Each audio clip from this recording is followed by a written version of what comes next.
Bounce summary. The myth of talent and power of practice. To summarize the book in 3 sentences. 1. Talent is a result of thousands of hours of purposeful practice, not natural talent. 2. Expert knowledge comes from experience. 3. If you want to be world-class, you have to embrace failure. There are 5 big ideas for this book. 1. If we believe that attaining excellence hinges on talent, we are likely to give up if we show insufficient early promise. 2. Speed in sport is not based on innate reaction speed, but derived from highly specific practice. 3. Talent cannot be taught in a classroom. It is not something you are born with. It must be lived and learned. To put it another way, it emerges through practice. 4. Child prodigies do not have unusual genes. They have unusual upbringings. 5. Purposeful practice is about striving for what is just out of reach and not quite making it. It is about grappling with tasks beyond current limitations and falling short again and again. If we believe that attaining excellence hinges on talent, we are likely to give up if we show insufficient early promise. The iceberg illusion. When we witness extraordinary feats of memory, or of sporting or artistic prowess, we are witnessing the end product of a process measured in years. What is invisible to us, the submerged evidence, as it were, is the countless hours of practice that have gone into the making of the virtuoso performance, the relentless drills, the mastery of technique and form, the solitary concentration that have, literally, altered the anatomical and neurological structures of the master performer.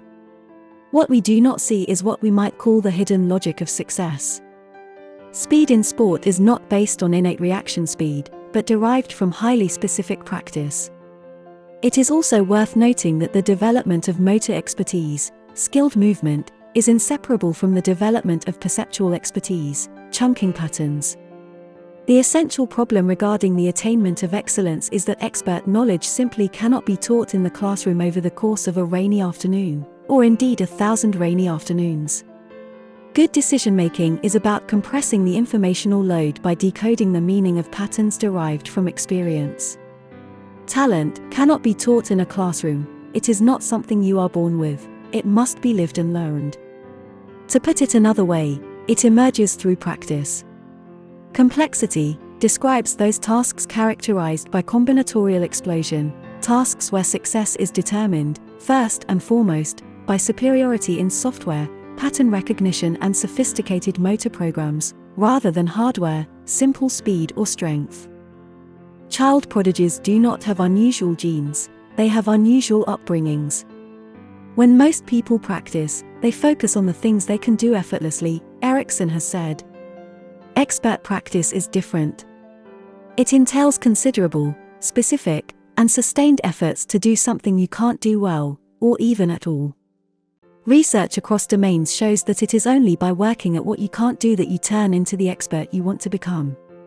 Every second of every minute of every hour, the goal of purposeful practice is to extend one's mind and body, to push oneself beyond the outer limits of one's capacities, to engage so deeply in the task that one leaves the training session, literally, a changed person.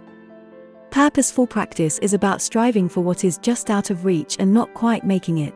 It is about grappling with tasks beyond current limitations and falling short again and again. Progress is built, in effect, upon the foundations of necessary failure. That is the essential paradox of expert performance. Futsal is a perfect example of how well-designed training can accelerate learning, how the knowledge that mediates any complex skill can be expanded and deepened at breathtaking speed with the right kind of practice. But scratch beneath the surface, and you will find that all the successful systems have one thing in common: they institutionalize the principles of purposeful practice. Sometimes learning can be accelerated by something as simple as training with superior players. The 10,000-hour rule, then, is inadequate as a predictor of excellence. What is required is 10,000 hours of purposeful practice. Purposeful practice may not be easy, but it is breathtakingly effective. In a study of 66 poets by N. Wishbo of Carnegie Mellon University, more than 80% needed 10 years or more of sustained preparation before they started writing their most creative pieces. Feedback is, in effect, the rocket fuel that propels the acquisition of knowledge, and without it no amount of practice is going to get you there. In order to become the greatest basketball player of all time, you have to embrace failure. Excellence is about striving for what is just out of reach and not quite making it. It is about grappling with tasks beyond current limitations and falling short again and again.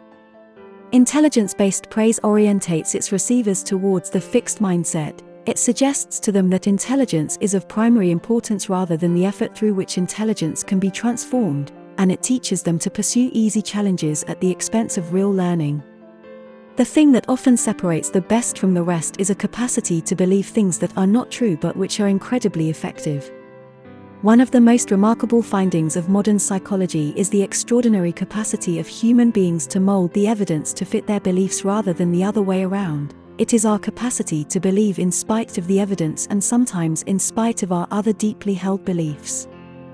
I hope you enjoyed this book summary. Please like, share, subscribe to the channel and hit the notification bell.